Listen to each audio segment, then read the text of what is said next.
అది 1798వ సంవత్సరం. బ్రిటన్కు చెందిన జాన్ ఫియర్న్ అనే నావికుడు పసిఫిక్ మహాసముద్రంలో ప్రయాణిస్తున్నాడు.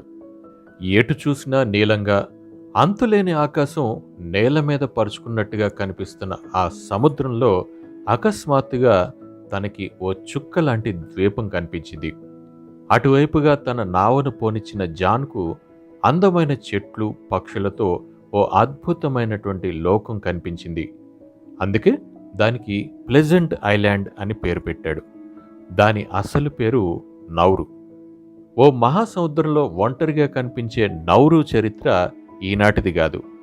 దాదాపు 3000 సంవత్సరాలకు ముందే అక్కడ మనుషులు నివసించేవాళ్ళు. కేవలం 21 చదరపు కిలోమీటర్లు ఉండే ఈ ద్వీపం నుంచి ఓ 300 కిలోమీటర్లు ప్రయాణం చేస్తే గాని మరో ప్రదేశం కనిపించదు. అయినా కూడా చేపలు పట్టుకుంటూ ఉన్నదాంతో సంతృప్తిగా ఉండేవాళ్ళు ఇక్కడి ప్రజలు. ఏకంగా 12 తెగలు అక్కడ హాయిగా నివసించేవి. ఆ 12 తెగలకు గుర్తుగా ఇప్పటికీ నౌరు జెండా మీద 12 కోణాల నక్షత్రం కనిపిస్తుంది. ప్లెజెంట్ ఐలాండ్గా పేరొందిన నౌరు ద్వీపం క్రమంగా ఆక్రమణలతో అల్లాడిపోయింది. ఏ దేశం పడితే ఆ దేశం దాన్ని ఆక్రమించుకోవడం మొదలుపెట్టాయి. రెండో ప్రపంచ యుద్ధంలో నౌరుని యుద్ధ విమానాలను నిలిపి ఉంచే రన్వేగా వాడుకున్నారు. వలసల వల్ల నౌరు ప్రజల ఆహారపు అలవాట్లు కూడా మారిపోయాయి. చక్కగా చేపల మీద ఆధారపడే నౌరువాసులు జంక్ ఫుడ్కి అలవాటు పడ్డారు. దాంతో అక్కడి జనాభాలో 95% మంది ఊబకాయలుగా మారిపోయారు. ఆ ద్వీపం మీద ఏకంగా 40% మందికి మధుమేహం ఉన్నట్టు తేలింది. అలా ఊబకాయం, మధుమేహంలో ప్రపంచంలోనే తొలి స్థానంలో ఉంది నౌరు. ఇక నౌరు నేల కింద ఫాస్ఫేట్ నిక్షేపాలు ఉన్నాయని తెలియగానే దాన్ని తవ్వుకోవడం మొదలుపెట్టారు. ఆ ఫాస్ఫేట్ వల్ల ఒక దశలో నౌరు ప్రపంచంలోనే అతి ధనిక ప్రాంతంగా గుర్తింపు తెచ్చుకుంది. కానీ ఎప్పుడైతే నిక్షేపాలన్నీ తవ్వేశారో లోకంలోనే అతి బీద దేశంగా మారిపోయింది. ఒక దశలో నౌరులో ఎక్కడ చూసినా మీటర్ల కొద్దీ లోతైన గుంతలే.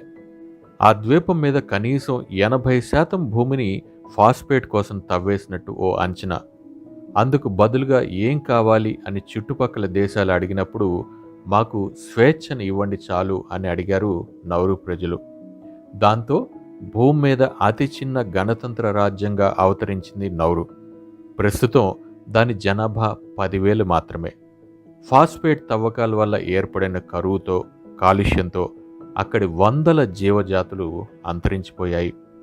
నౌరుకే ప్రత్యేకమైన అరుదైన పక్షులు, మొక్కలు, సముద్ర జీవులు అన్నీ సెలవు తీసుకుని కాలగర్భంలో కలిసిపోయాయి. ప్రస్తుతం అక్కడి ప్రజలు మాత్రం తమ జీవితాల్ని లాక్కొచ్చేస్తున్నారు. సైనికులు కూడా లేకుండానే చుట్టుపక్కల దేశాల సాయంతో లౌక్యంగా కాలం గడిపేస్తున్నారు. ఇంతకీ ఓ ప్లెజెంట్ ఐలాండ్ ఈ స్థితికి చేరుకోవడానికి కారణం ఏంటి?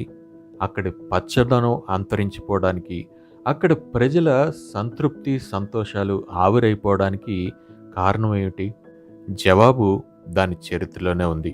అది కేవలం జవాబు మాత్రమే కాదు, మానవాళికి ఓ హెచ్చరిక కూడా.